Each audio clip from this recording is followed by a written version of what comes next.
Hey, och välkommen in this cold, snow-covered forest to the next country and setup guide. This time we are visiting Scandinavia for the classic Rallies Sweden. I want to highlight at this point that some stages every year are also located in Norway, or even crossing the border between Sweden and Norway. So technically this is the Rally of Sweden and Norway, or the Rally of Scandinavia. Although the stages modeled in-game actually lie completely in Sweden, so you can see it as you please, I guess. Anyways, moving right into the setup for this one. What I find most useful is going for something similar to Poland, just a bit more general. So, a high ride height paired with slightly harder springs. These need to be able to take the landing energy, as this event has a handful of mid-sized jumps to tackle. For the dampers, I'd recommend aiming for slightly harder slow inbound, quite hard rebound, and quite soft fast inbound. So you are basically mirroring the Poland setup, with maybe 1 or 2 clicks closer to the center point. The reason being the same: a stiff ride for the flowing corners to maximize cornering speeds, and a quickly reacting fast damper opening up on jump landings and slowly releasing the energy back to prevent bouncing.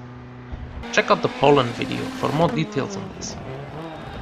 Last major point would be to also increase the gearing ratio for those high speed sections. As you can see, it is almost a mirroring setup to Poland, because the road characteristics are very similar, although covered with frozen water. But let's dive into that in the driving part. Despite being cut from one single real-life stage, the two stages of Sweden have a noticeable difference between them. One is more technical and tight, with many threes and high snowbanks, also containing the famous Collins Crest jump. The other is an insanely fast-flowing high-speed stage, with several points to max out your last gear, and very much a Poland in the snow. Many of the same advices hold true here too. So, to avoid repeating myself, I will just recommend a click on that Poland guide here. Instead, I will choose to highlight the pitfalls and truly unique difficulties of driving in the snow. The snowbanks will come to mind first for most, so let's start with those. Back in Dirt Rally 1, it was very easy to flip your car when touching too much of these snowbanks. Now that has been eased off quite a bit, and Sweden's roadside is a bit more forgiving. This means you can dip into the banks a tiny bit further without causing a flip. Still be very cautious when doing this, as striking too deep can still lead to an undesired turn of events. Using this dipping into the snow can be a bit useful though, as the snow will slow you down. So, when you hit it in the right way, you are able to enter a corner at a slightly higher speed than normal, slow down with the snow while being pulled in and turned at the same time, and accelerating out of it immediately. But to be honest, I don't recommend this, much apart from time trials. Spinning out makes you lose much more time than could be gained by this snowbank riding. For me, I just cut them slightly, up to where I can absolutely be sure they would let me pass, because this leads to a consistent driving style, which lets you finish. As a side note, the actual properties of the snowbanks are realistic here and also in Dirt Rally 1. In the real world, there are many factors at play that define how a snowbank behaves and at which point it will flip you. Like the density of the compacted snow, how wet it is, how much other dirt is in there, and so on.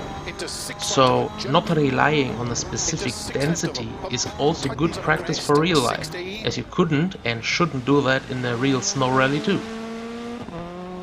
Now let's move on to the next point, the driving grip. You will notice how Sweden has more grip than the snow of Monte Carlo, and this is true, but not because it is somewhat different snow. Sweden might actually be more slippery, but because you are driving on studded tires here. These give you a comparable grip on ice as on gravel, but will actually have less grip on gravel in return. So, when driving Sweden, you will have to adjust your expectations. Slippery looking icy parts are actually quite grippy, but stretches of road covered in fluffy snow or gravel will have less grip than the ice. Be aware of this in every Sweden rally. One last speciality I want to mention is the weather. Sweden is, together with the French Alps, the only place where snowfall can occur. In France, you have the great advantage that mountains are still quite grey and noticeable, as well as buildings and roadsides. Here in the center of Scandinavia, the snow has already covered most things around you. This leads to whiteout possibilities, where most of the sky is white, the road is white, the landscape is white, and white dots are falling everywhere.